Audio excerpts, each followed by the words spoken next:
ஓடி வந்தா அம்மா சுட்டு தர சுட சுட தோசை. ஒரு இட்லி சாம்பார் வாசனை இந்த உலகத்தையே மறக்க வைக்கும். ஹோட்டல் ஃபுட்டு எவ்வளோ டேஸ்டா இருந்தாலும் அம்மா கையால் செஞ்ச உணவுக்கு எதுவுமே இல்லை. உணவு வயிற்றல் மட்டும் இல்லை, மனசையும் நிரப்பும்.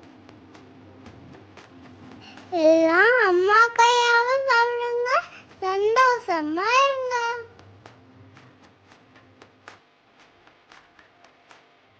வீடியோவை லைக் பண்ணிட்டு சப்ஸ்கிரைப்